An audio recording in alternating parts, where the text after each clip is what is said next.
So Mystery Theater presents...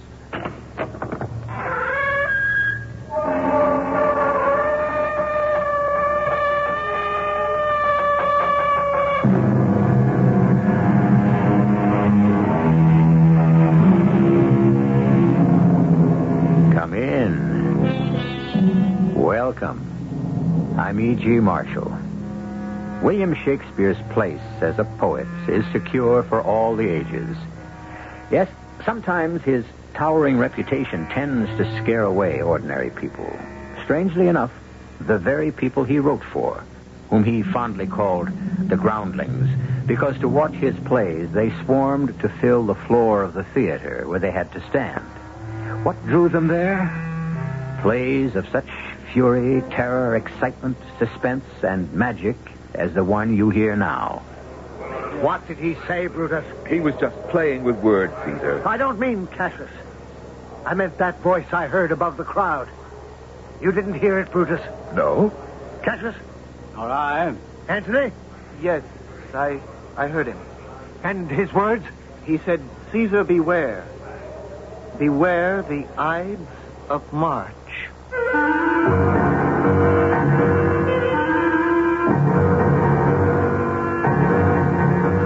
Our mystery drama, The Assassination, was adapted from William Shakespeare's great classic play, Julius Caesar, especially for the Mystery Theater by Ian Martin, and stars Norman Rose and Robert Dryden.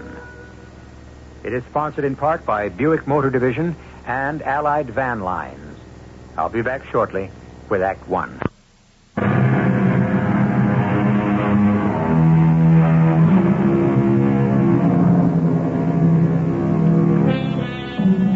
In our era of politics, the manipulation of mass emotions by all media, the tragedy of civil war, and countries divided against themselves, perhaps no story that William Shakespeare dramatized is more timely than the fall of his benevolent dictator, Julius Caesar, and the consequent and ultimate disaster of civil war.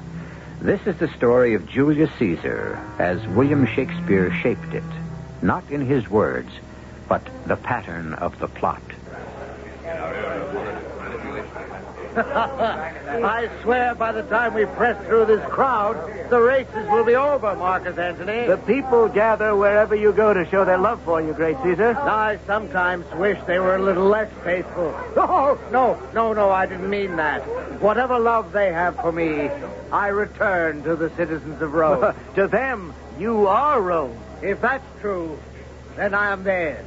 Even Calpurnia claims they come before her in my thoughts. The fate of any politician's wife. Am I not right, Brutus? Wouldn't Portia agree with me? You must ask my wife that yourself. For myself, I dare not. Oh, come now. You men are all the same. Oh, there you are wrong. Caesar stands head and shoulders above the rest of us. You see, you are no politician's wife. Ah? What am I, then? A statesman's wife. Or maybe more than that. What did you say, Cassius? I? Only agreeing with you, Brutus. What did he say? Cassius? Oh, he was just playing with words. I don't mean him. I meant that voice I heard above the crowd. The one who shouted at me. They all shout for you. This one could be heard above all the rest. A warning. You didn't hear it, Brutus? No. Cassius? Nor I? Antony? Yes, I heard him. And his words? He said, beware the Ides of March. That's what I heard. Was he a great, huge man with a beard streaked gray and piercing eyes? Yes, I think that one there. Oh, no.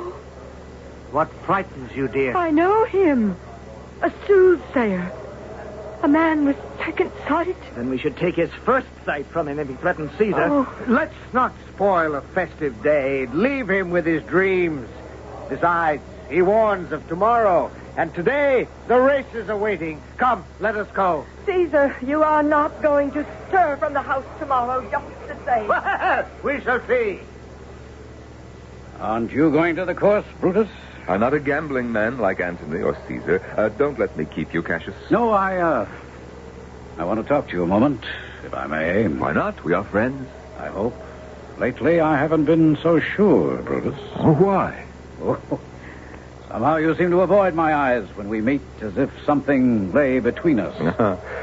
Does it show so openly? Yes. I can't believe it. Can you see your own face? Well, the eye doesn't see itself, except by reflection. Too bad. What? That you have no mirrors that will reflect not only your face, but the thoughts and the man that lie behind it. What is that? I think you know. I'm afraid I do. They want to make Caesar king. And you want that no more than I do? Not from personal ambition. I have better reasons. What were you trying to tell me before you heard that shout? And what did you mean, except by reflection? That. Him. Caesar. Cassius, I don't know if I like what you seem to be trying to draw me into. Brutus, I must. Today, Julius Caesar administers the state. Tomorrow, he could rule it. And after that, what? Do we make him a god? Tell the truth. Isn't that what worries you? Yes. It should. I am trying to tell you that you are a greater man than Caesar, even myself. Ambition in you, Cassius, beyond all the triumph you've already had as a soldier? I was born as free as Caesar as you were. And I mean to keep my freedom. I'm as good a man and better. Why, one day in full armor, he dared me to swim with him across the Tiber. I plunged straight in and he followed. But halfway across, he was crying out, "Help me, Cassius, I'm sinking." And I had to drag us both to shore. And now, suddenly, he is a god, and I have to kneel to him. Oh, now, Cassius, be fair. None of this has happened yet, and you may easily be starting at shadows. Yet, perhaps. But listen. From the square, some new honors being awarded him. Brutus, the man imagines himself a giant with the world at his feet. And small men like you and me are little better than slaves. The tide of the tide. No. Men can be masters of their fates. The fault lies not in our stars, but in ourselves if we are slaves. Brutus and Caesar. Which name sounds better? Write them, say them, conjure with them. Brutus, you are as well loved and respected in Rome. What meat does Caesar eat that he is grown so great?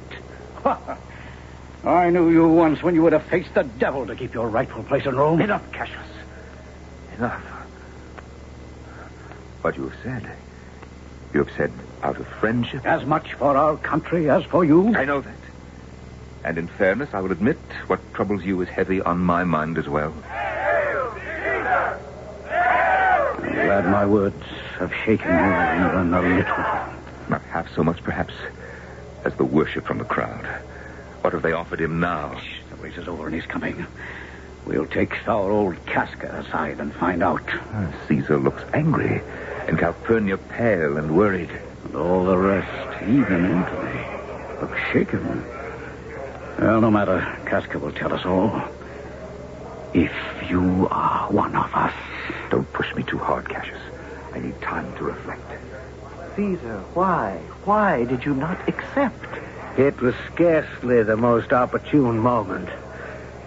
Damn my failing. Oh, you give too much of yourself. You need rest.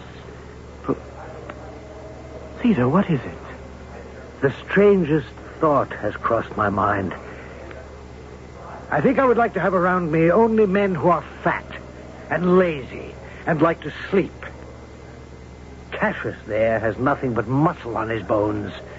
He's lean and looks hungry to me, like a wolf. Well, surely you have nothing to fear from him. He's a noble Roman and one of us. Perhaps. He never relaxes, cares little for music or plays or games as you and I do. He is what shall I say? A secret man. No.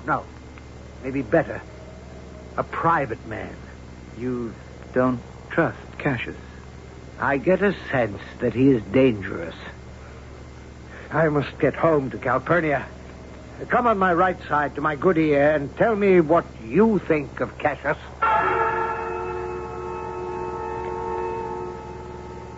Now, Casca, tell me what happened in the forum. No sooner were they on the dais with all the crowd pressing around than his faithful doormat, Mark Antony, would lie down and let him wipe his feet on him if Caesar asked, Offered him a crown. A crown? Well, not exactly a coronet of leaves, but there was no mistaking. He was testing the public mood. For my money, Caesar was, too. How? Yeah, you heard the mob. They screamed for him to accept, but he put it aside as if he wasn't worthy of the honor. Though I, standing beside him, could smell how much he desired it. The crowd accepted his refusal? Are you mad? It was like an audience at a play. They were all the more determined to see him crowned, so Antony offered it again. He was working them up to a frenzy. And himself, you can be sure that Antony and he had plotted the whole thing between them. So that when it was handed to him a third time... Caesar took it? Well, I'm sure he planned to, but suddenly he fell down, frothing at the mouth and twitching as though he'd been run through by a sword. Well, bless the timing that he was taken by the falling sickness. We will not be so lucky again. And we should be ashamed that we are men of no resolve. We have our own sickness, the failing sickness. What is more fickle than the public? Then we must move fast to bring him down. Faster than you think. The word is that tomorrow in the Senate they mean to vote Julius Caesar king. He will wear that crown. I know where I will wear this dagger. I will be no man's slave. Nor I. The gods speak in anger, too. A good omen for us. Are we enough to carry it through? Yourself, myself, Trebonius, Ligarius, Decius, Metellus, Cimber, and Cinna. 7 we can count on. If we were 17 or 70, we wouldn't be enough without... Yes, without Brutus. He's the key. Can we win him to your cause? He is 3/4 of the way our man already. We need only some device to tip the scales. Can he be bought? Oh, No. I don't mean with gold. With power. no, he's too honest a man to care for either. There is no such a man. Everyone has his price. Huh? I know how to make Brutus one of us. Yes, to lend his name and leadership so the sheep may run for us and not for Caesar. How? We must all together write messages as though they came from the common people. Wrap them in stones and fling them through his windows tonight. What messages? Messages that call for the downfall of Caesar before he makes himself a god. And the common man of Rome spends the rest of his life in slavery. Let Rome remain a republic and let us be free men. That's all I ask to fight for. Then we all stand with you. So we are bound in blood. And no man bears the blame alone. And we make sure that death...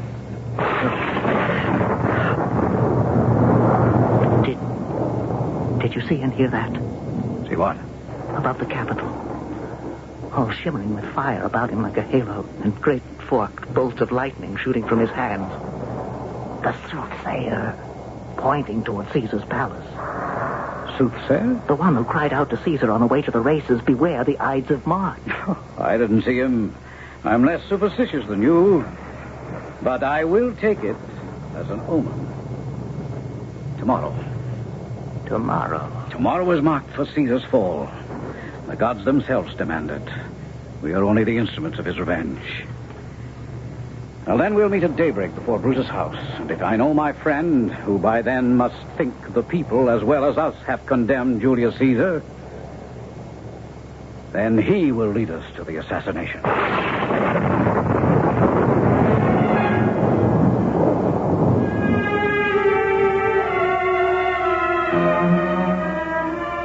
Over 2,000 years ago, the world was as troubled as it is now. But what is desperately sad is that the struggle for power and the motives of the men who waged it have changed so little. I shall return shortly with Act 2.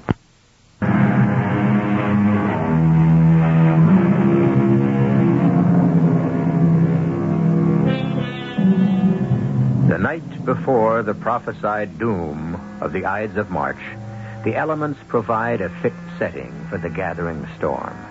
That 15th of the month, the city of Rome is racked by a wild electrical storm. A storm that disturbs everyone's sleep. Brutus, disturbed enough himself, is kept awake by his frightened wife, Portia. And while Brutus wrestles with his conscience, he finds no sleep, as Cassius, Casca, and the other conspirators hurl messages, presumably from the people, through the windows of his house. How can I sleep? Facing the fact that if I will not see Caesar made a king, no more than that, an emperor, I have to face that other fact, that he must die. Oh, still another petition, and this time breaking my favorite urn. Are you asleep, Brutus? Awake yourself. Must Rome lie prostrate under a tyrant's foot? Are you not man enough to come forward and save the Republic? My lord, what was that crash I heard? Portia, my darling, sleep while you can. It's nothing to worry about. Oh, no, not the Grecian urn. Shattered in pieces. Oh, why? How? Another stone through the window? Another message? It seems that few can sleep tonight. Few? Oh, what's happening, Brutus? It's only a matter of state. It can quickly be resolved, but need to be in shape for tomorrow's events. Portia, do you love me? Oh, with all my heart. Go back to bed, and I will join you as soon as I can. Please. Brutus, be careful. I will take care. But of what? I dare not tell you. Who are you? Your brother Cassius and friends.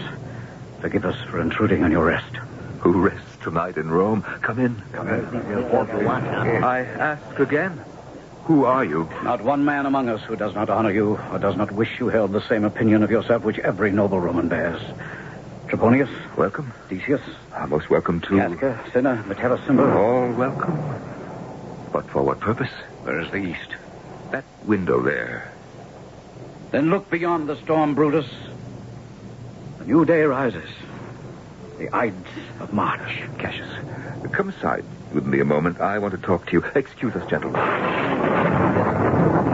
Cassius, what brings you here in the middle of the night? I think you know. Caesar. Yes. Would all these stand with us? If you were with us? They know it must be by his death. Beneath the cloaks that shielded them when I brought them here, each man has a dagger like this. I have no personal spite against him, and yet... And yet he will be crowned king. It's his ambition that we destroy, not the man himself. Before the serpent's egg is hatched, it must be crushed. Come, brothers. I think we know our cause. Is it Caesar alone who is to die? No, Mark Antony is too close to Caesar. If he outlives him, he's shrewd enough to bring us down. Let them fall together. This is no bloodbath, Cassius. Cut off the head. But we will not hack at the limbs. We kill Caesar boldly, not in anger. Carve him as a dish fit for the gods, a sacrifice. Let us be remembered as purgers, not murderers. Brutus is right. Mark Antony is as helpless as Caesar's arm when Caesar's head is cut off. I still fear Antony. Caesar only. Now, it is time for us to part. There is one drawback. It's doubtful if Caesar will come to the capital today. Why? He's superstitious lately. Don't forget the soothsayer who warned him to beware the Ides of March. This very day? Leave Caesar to me. I promise you that I will bring him to the capital. Very well. When and how do we strike? It must be openly, before all. Let's see. Yes, why not? Metellus has a suit for Caesar to give amnesty to his banished brother, Casca Cassius, and I will press this suit while Trebonius draws Antony aside.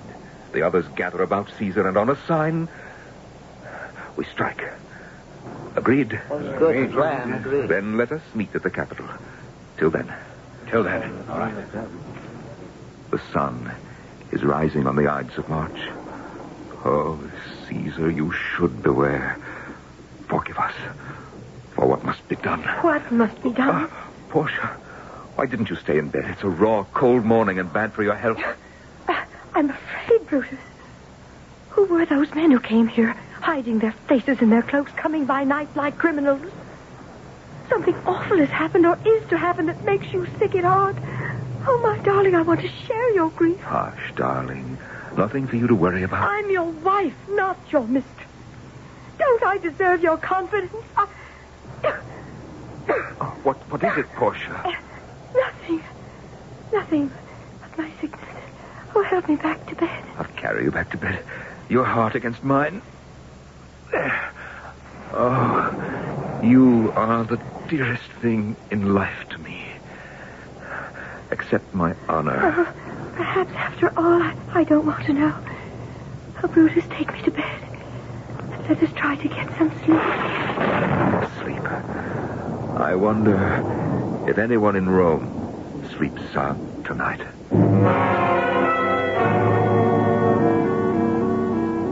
Good morning, Caesar. Brutus! What are you doing up so early on this miserable morning? I came to walk you to the Senate House. God, what a night this has been. My poor wife, racked by nightmares, crying out 3 times in her sleep, "Help, they're murdering Caesar!" In her sleep. At least she did better than I did. I found the thought of having my throat cut kept me uncomfortably awake. I'm not sure I should go to the capital today. Not go today, but... Caesar, where are you? Forgive me a moment, Brutus. Calpurnia is calling me. Oh, may I wait? I want to talk to you further. By all means. I won't be long. Who's outside with you? Brutus. Brute? What is he doing here this hour of the morning? He came to walk with me to the Senate Oh, House. no, Caesar. You're not setting foot out of this house today. I must, Calpurnia. It is expected of me. My beloved, for your own sake. It has been a week of ill omens. My sleep has been one long nightmare, and I tell you, that man yesterday who warned you to beware, he made my blood run cold. Who can fly in the face of fate? If there are omens and predictions, there is much for the common man as Caesar. There are no comets in the skies when beggars die. The heavens light up only for the death of princes. And cowards die many times before their deaths. The valiant taste death only once. How can a man fear death, knowing that it cannot be avoided, and will come when it will come? If you have a heart, listen to me, my darling. Well, to please you, then, I will stay home. Oh, Come, let us tell Brutus. He can carry the message. Good morning, man. What, Caesar? You're not dressed. It's getting late. I am not going to the capital, Brutus. Will you tell the senators that I cannot come today? Perhaps I should say, dare not. No, both are false. Simply say, I will not. Brutus, say he is sick. No lie. Just tell them, Brutus, I will not come. I ask you to give me some reason to give them when they ask why not. It is my will. That is enough. He was warned to beware the Ides of March. By a rag picker who dreams of having second sight? If he had true insight, what he would have said was, all hail the Ides of March. For I must tell you now what the Senate is waiting to tell you itself. Today, you will be offered a crown and made our king. Let them make him king tomorrow. Calpurnia, you know these senators and their pride as well as I do. Can we be sure they will stay with their resolve if I must tell them how lightly Caesar prized the crown they offer? Oh, forgive me, Caesar, if I speak openly. Unless you do not want the crown. Not want it. My greatest ambition, the culmination of all my life. Come, Calpurnia, help me with my robe, for I must not keep Brutus or the Senate waiting.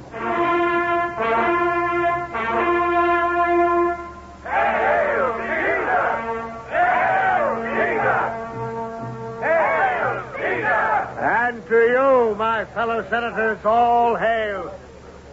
Well met, friend Cassius. And you, good Casca. Where's Antony? I believe he has some business with Trebonius. Where is... Oh, yes, I see. It must be very intriguing from the way they have their heads together. Cassius, are we all ready? Yes. And Cascus has to waste no time, for there's some chance our intentions may be known. Then this is the hour.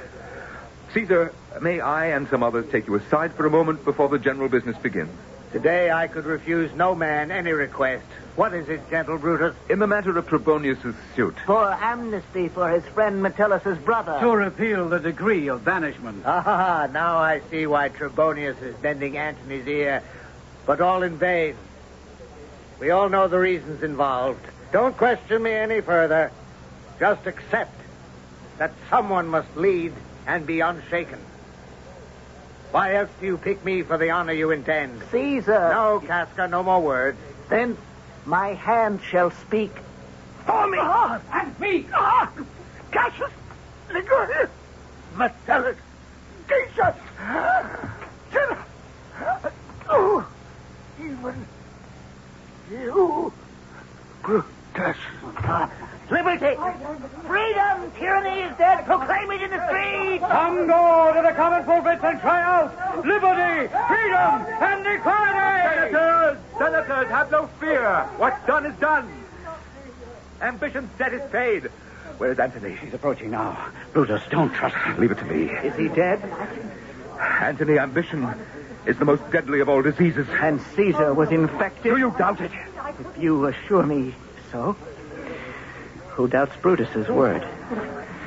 But he was my friend, let me say it openly.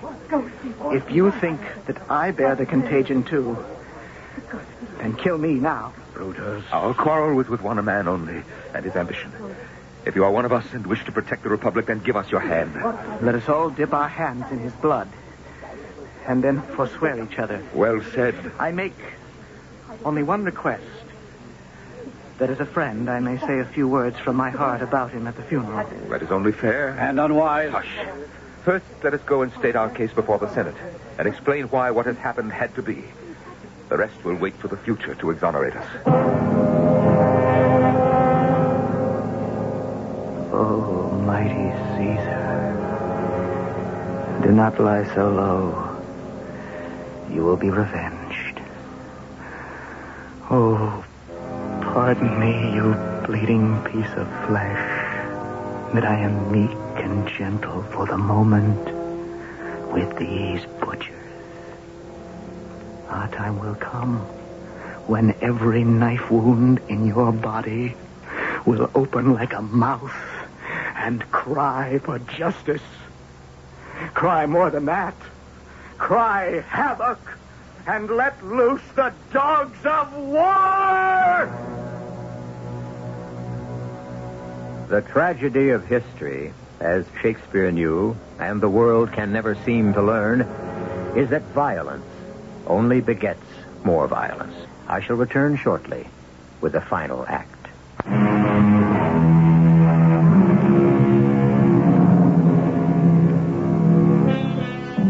Over 2,000 years ago, Julius Caesar was cut down in bleeding ribbons by a cabal of his fellow senators. Whatever Caesar's motives may have been, his death is fait accompli. And we are about to face the chaos of a country in disorder. It is the day of Caesar's funeral, and he lies in state in the Forum.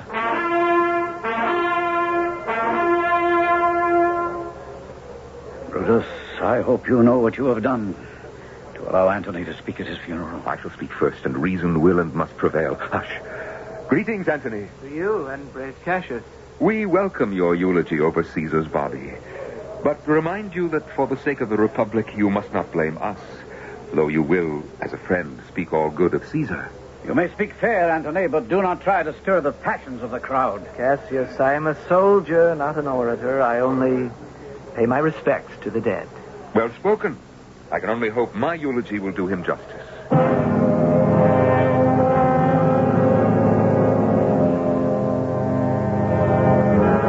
Romans, countrymen, hear me for my cause. What I have done was not because I loved Caesar less, but that I loved our country more. As Caesar loved me, I weep for him. As he was valiant, I honor him.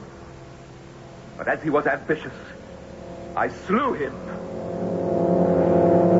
I slew my best friend for the good of Rome. And here in my hand I have my own dagger when it shall please my country to ask my death. No! Good Good citizens, let me depart alone in my grief. And for my sake, stay here with Antony and listen to his farewell to the great man we have lost. Anthony. Can a man be too honest for his own or anyone's good? If he can, there he goes. Brutus, my friend. And fool, so it may prove. Hush, Anthony. Friends, Romans, countrymen, I come to bury Caesar, not to praise him. The evil that men do lives after them. The good is so often interred with their bones in the grave. So, let it be with Caesar. The noble Brutus says he was ambitious, and this must be true. For Brutus is an honorable man, if false. And grievously has Caesar paid for it. But I am here under leave of Brutus and the rest to speak over the corpse of my dear friend, whom Brutus, that most honorable man, has said was ambitious. Enough. You said enough. Too much, I begin to realize. But you cannot stop him now. He has caught the crowd. Only yesterday, the word of Caesar could have stood against the world. Now, he lies there, with none to do him reverence. Oh, Romans, if I were disposed to stir your hearts and minds to mutiny and rage, I should do Brutus wrong, and Cassius wrong, and all those honorable men who brought him here. By the gods, that is enough. I'll drive him from the pulpit. If you dare try, the crowd would pull you apart. I made a mistake to give Antony a forum. Do you see this parchment? It is his will. His will. Quiet, gentlemen, if you have tears, prepare to shed them now. Think of this mantle pierced by envious daggers here. Cassius. Here. Casca. Here. The unkindest cut of all, where Brutus, whom Caesar dearly loved, ran him through with a mortal blow. Why? For ambition!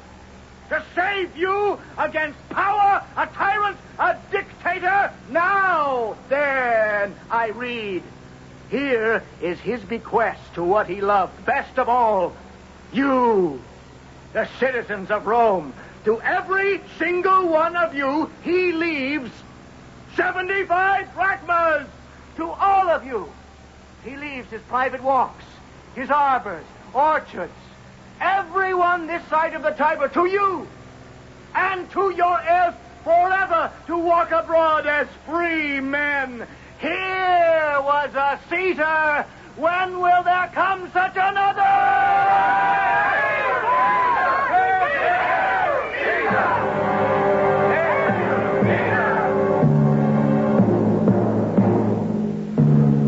I knew we should have killed Antony, too. I was wrong. Not in what I did, but in what I did not do. Now our lives are in peril. What steps do we take? Antony will league himself with Caesar's nephew, Octavius. And with all the city behind him, he has an army ready-made for the field. He has no talent to rule. His triumph is temporary. But strong enough this moment to present us with our heads. If we're wise, we will start at once to levy armies. For there will be civil war.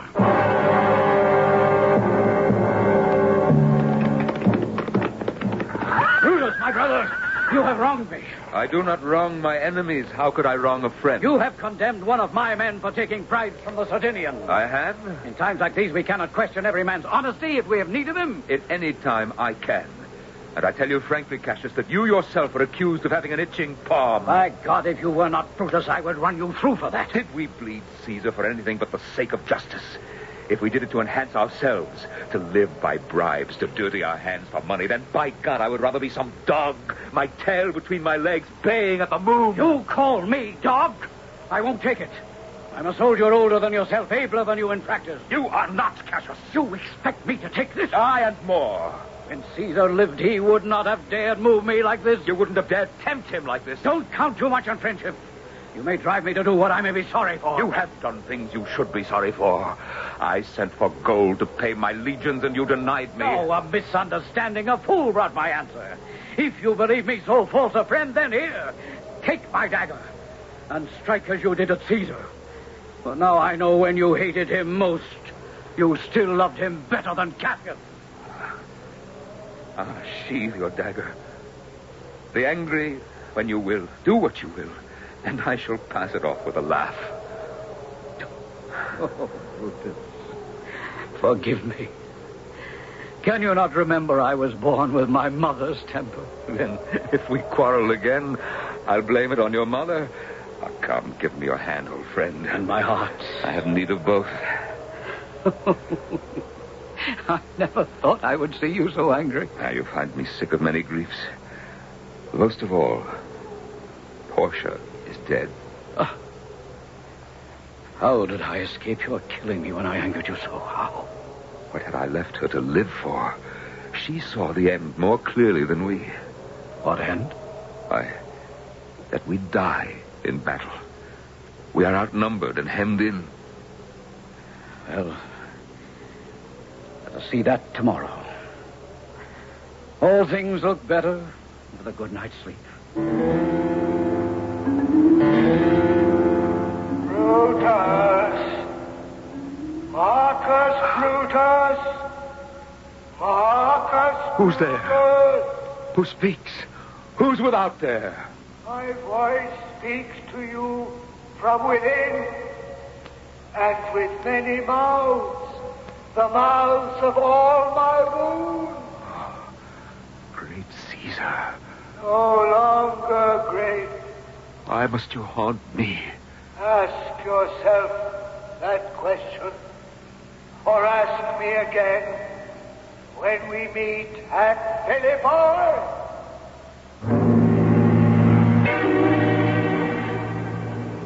We must march on Philippi, Cassius. I don't agree. There is a tide in the affairs of men, which taken at the flood leads on to fortune. We must sail with the tide or lose all. Or lose all sailing with the tide.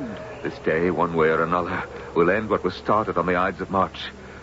On to Philippi!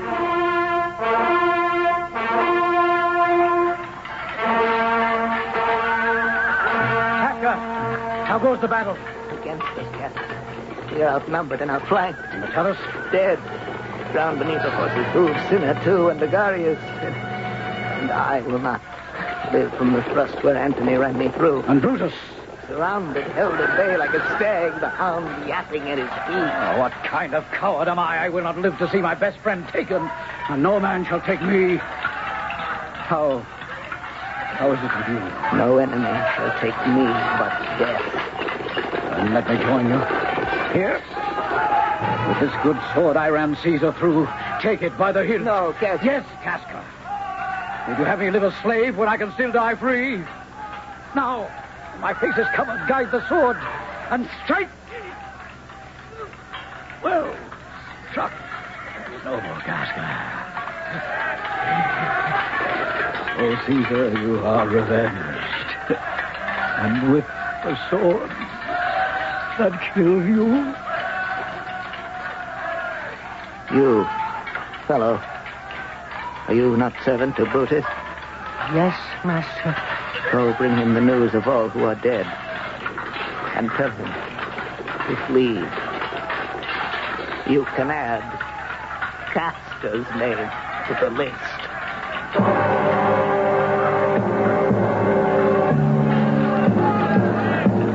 All gone, Stotto. By your leave, sir. Ligarius, Decius, and Trebonius, too. Only I am left. I have learned too late that great ends never justify small means. Wait for me a moment. I have business in my tent. Marcus Brutus. Marcus Brutus. Is it you, Caesar? Yes. We meet again at Philippi, as you promised. Have you come for me? All the rest have fallen, as I did. Oh, forgive, Caesar. Oh, Strato. Yes, my lord. Strato. By this paper here, I make you a free man. A life for a life. If you do me one last favor in exchange, hold my sword. Oh, no, my lord. Hold it. Steady and true, while I run upon it as you love me. I could not do it for less than love. Then, steady. Oh, my... Oh. Caesar. Now be still. I killed you, not with half so good a will.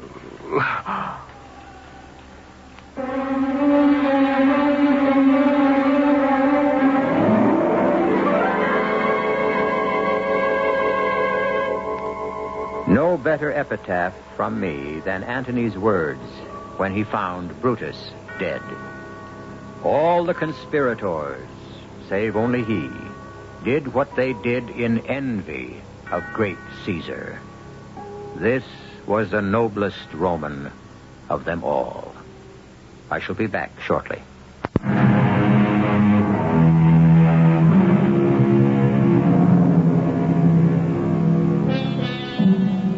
So many people shy away from Shakespeare, afraid of the imagery of his poetry, that he is hard to understand and his plots are hard to follow. We hope now that you will find he wrote of men and women not so unlike you and me, except for the customs of their time, but flesh and blood, and as exciting as any tale we may have brought you on this series. Our cast included Norman Rose, Robert Dryden, Joan Shea, Russell Horton, and Ian Martin. The entire production was under the direction of Hyman Brown. And now, until next time, pleasant dreams. You've been listening to the OTR Gold Network. Find more classic radio at otrgold.com.